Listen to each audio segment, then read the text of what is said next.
on a aussi des préoccupations régionales, notamment avec la Chine. On voit Winnie l'ourson et un petit cochon. Donc, on sait par rapport au fait que la Chine a banni Winnie l'ourson en 2017 que Winnie l'ourson, lui, représente le président Xi Jinping. La Chine a banni Winnie l'ourson parce que justement, les internautes chinois comparaient Winnie l'ourson au président. Donc, je vous mets un peu les caricatures que faisait le peuple chinois sur Weibo sur leur président. Donc, on voit Winnie l'ourson avec Barack Obama ou encore Winnie l'ourson avec le feu Premier ministre du Japon, Shinzo Abe. À côté de Winnie l'ourson, on voit un cochon qui est l'émoticône du réseau social Reddit hongkongais LIHKG.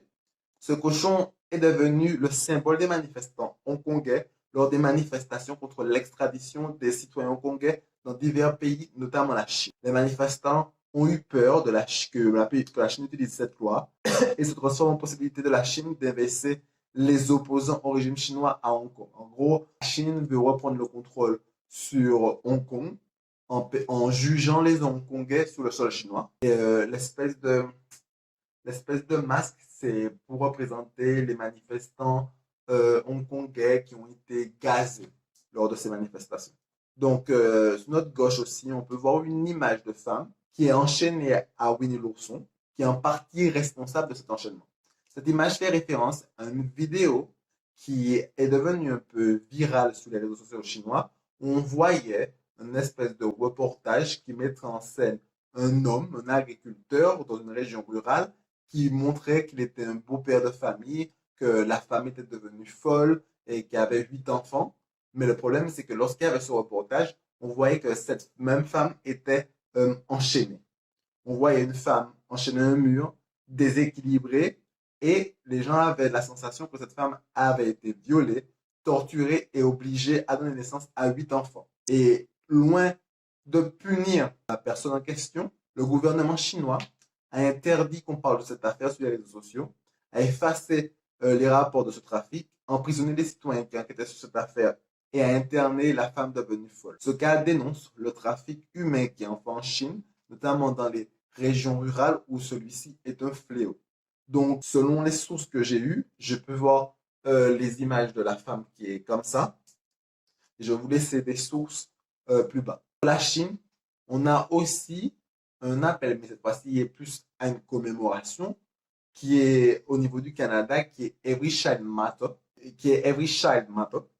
Donc, il faut savoir, entre 1830 et 1996, les indigènes canadiens étaient forcés d'aller dans une école éloignée de leur famille, où ils n'avaient pas école, où on leur apprenait pas forcément grand-chose, où ils étaient utilisés comme main-d'œuvre pour nettoyer l'établissement, faire la cuisine, ou encore faire des travaux agricoles. Ils étaient battus lorsqu'ils parlaient leur propre langue et parfois étaient interdits d'assistance médicale. On estime les victimes à plus de 150 000 au Canada. Aujourd'hui, vers 1996. Maintenant, ils sont en pleine réconciliation avec les indigènes. Ils ont une journée commémorée pour permettre cette réconciliation. L'histoire de l'Ukraine, de la Chine. Donc, l'histoire de l'Ukraine, de la Chine ou encore du Canada dépend d'une réalité dure. Et cette réalité dure retrouve aussi un nationalisme célébrant les nations à travers des symboles et aussi une culture qui est globalement heureuse. Donc, on peut voir sur ce RAPLES que la forme la plus représentée, c'est clairement les différents drapeaux. Et lorsqu'on regarde ces différents drapeaux, on avait déjà vu un peu avec l'Ukraine, on voit que ces différents drapeaux célèbrent le pays en question. Donc, la France, on peut voir qu'en France, il y a tout ce qui fait de la France la France. Donc, il y a sa gastronomie qui est mise en avant, avec les croissants, le vin, le fromage, les baguettes, tout ce qui fait la France, quoi. Puis ensuite, son histoire avec ses monuments, notamment l'Arc de Triomphe, le musée du Louvre, la Tour Eiffel. On a la culture avec le Petit Prince de Saint-Exupéry. J'en passe. On a aussi la force nucléaire, on a aussi la guillotine. J'en passe. Maintenant, pour l'Italie, on a aussi ce qui représente le plus l'Italie.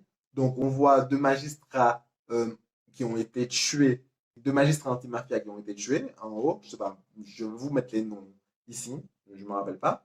On voit aussi la forme du pays Italie. La création date de Michel-Ange. Là, il y a un petit problème parce qu'on voit Cervantes, on voit le Colisée et aussi on voit le Colisée. Puis aussi, on a d'autres célébrations d'autres pays, puisqu'on peut voir aussi l'Argentine et le Brésil, avec notamment l'arabe, qui a été popularisé par le film Rio Disney. On le voit aussi avec le toucan, qui est qui est un animal extrêmement présent dans la forêt amazonienne. Ah, on voit aussi la cachaça, qui est une liqueur, genre du rhum, mais sucré, typique du Brésil. On voit aussi la capoeira. Puis plus bas, on voit l'Argentine.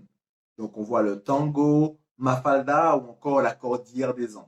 Aux États-Unis, on voit tout ce qui fait le symbole des États-Unis, la statue de la liberté, l'aigle, le One World Trade Center, la conquête de l'espace. Et on a aussi l'Afrique du Sud avec Nelson Mandela, et encore l'Argentine, le Portugal, tu as Cristiano Ronaldo et Léo Messi.